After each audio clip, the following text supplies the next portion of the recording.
गीता किसी विशेष व्यक्ति, किसी जाति, वर्ग, पंथ, देश काल या किसी रूढ़िग्रस्त संप्रदाय का ग्रंथ नहीं है, बल्कि ये सार्वलौकिक तथा सार्वकालिक धर्मशास्त्र है।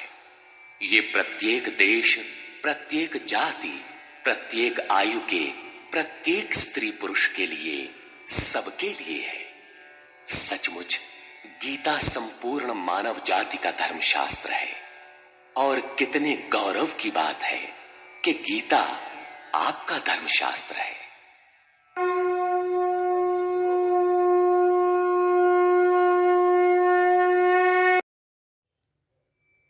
शास्त्र की रचना दो दृष्टियों से की जाती है। एक तो सामाजिक व्यवस्था और संस्कृति को कायम रखना, जिससे लोग पूर्वजों के पद चिन्हों का अनुकरण कर सकें, तथा दूसरा ये कि वे शाश्वत शांति को प्राप्त कर लें। रामचरितमानस, बाइबल, कुरान इत्यादि में दोनों पक्षों का समावेश है, किंतु भौतिक दृष्टि प्रधान होने के कारण मनुष्य समाजोपयोगी व्यवस्था को ही पकड़ पाता है। आध्यात्मिक सूक्तियों को भी वो सामाजिक व्यवस्था के ही संदर्भ में देखने लगता है। कहता है कि ऐसा तो शास्त्र में लिखा है। इसीलिए वेद व्यास ने दोनों के लिए एक ही ग्रंथ महाभारत लिखते हुए भी आध्यात्मिक क्रिया का संकलन गीता के रूप में अलग से किया, जिससे कि लोग इस मूल कल्याण पथ में भ्रांति का मिश्रण न कर सके। उन्हीं आध्यात्मिक मूल्यों के साथ प्रस्तुत है गीता का दिव्य संदेश।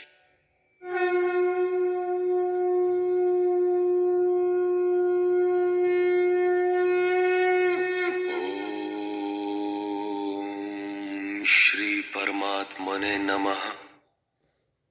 यथार्थ गीता, श्रीमद् भगवद गीता, अथ तृतीयो अध्यायः। अध्याय 2 में भगवान श्री कृष्ण ने बताया कि ये बुद्धि तेरे लिए ज्ञान मार्ग के विषय में कही गई। कौन सी बुद्धि? यही कि युद्ध कर, जीतोगे तो महामहिम की स्थिति प्राप्त कर लोगे और हारोगे तो देवत्व है। जीत में सर्वस्व है और हार में भी देवत्व है, कुछ मिलता ही है। अतः इस दृष्टि से लाभ और हानि दोनों में कुछ न कुछ मिलता है, किंचित भी क्षति नहीं है। फिर कहा, अब इसी को तू निष्काम कर्मयोग के विषय में सुन। जिस बुद्धि से युक्त होकर तू कर्मों के बंधन से अच्छी प्रकार छूट जाएगा। फिर उसकी विशेषताओं पर प्रकाश डाला। कर्म करते समय आवश्यक सावधानियों पर बल दिया कि फल की वासना वाला ना हो, कामनाओं से रहित होकर कर्म में प्रवृत्त हो और कर्म करने में तेरी अश्रद्धा भी ना हो, जिससे तू कर्म बंधन से मुक्त हो जाएगा। मुक्त तो होगा, किंतु रास्ते में अपनी स्थिति नहीं दिखाई पड़ी। अतः अर्जुन को निष्काम कर्म योग की अपेक्षा ज्ञान मार्ग सरल और प्राप्ति वाला प्रतीत हुआ। उसने प्रश्न किया, जनार्दन, निष्काम कर्म की अपेक्षा ज्ञान मार्ग आपकी दृष्टि में श्रेष्ठ है, तो मुझे भयंकर कर्मों में क्यों लगाते हैं? प्रश्न स्वाभाविक था। मान लें एक ही स्थान पर जाने के दो रास्ते हैं। यदि आपको वास्तव में जाना है तो आप अवश्य प्रश्न करेंगे कि इनमें सुगम कौन है। यदि नहीं करते तो आप पथिक नहीं। ठीक इसी प्रकार अर्जुन ने भी प्रश्न रखा। अर्जुन उवाच,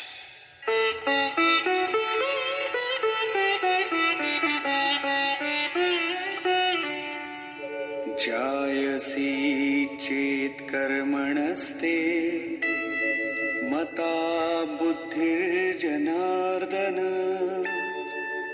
तत्किं कर्मणि घोरे मां नियोजयसि केशव।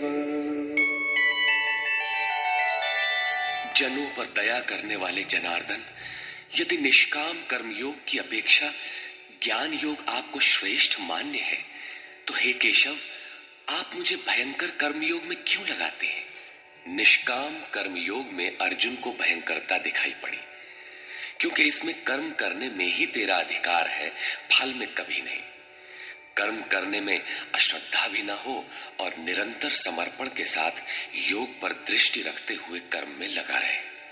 जबकि ज्ञान मार्ग में हारोगे तो देवत्व है, जीतने पर महामहिम स्थिति है। अपनी लाभ हानि स्वयं देखते हुए आगे बढ़ना है। इस प्रकार अर्जुन को निष्काम कर्म योग की अपेक्षा ज्ञान योग सरल प्रतीत हुआ। इसलिए उसने निवेदन किया,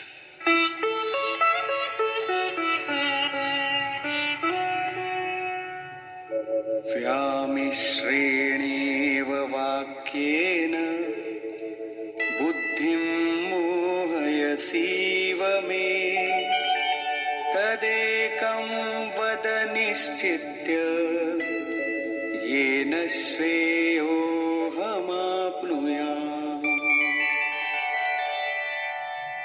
आप इन मिले हुए से वचनों से मेरी बुद्धि मोहित सी करते हैं। आप तो मेरी बुद्धि का मोह दूर करने में प्रवृत्त हुए हैं। अतः इनमें से एक निश्चय करके कहिए जिससे मैं श्रेय परम कल्याण मोक्ष को प्राप्त हो जाऊं। इस पर श्री कृष्ण ने कहा, श्री भगवान उवाच,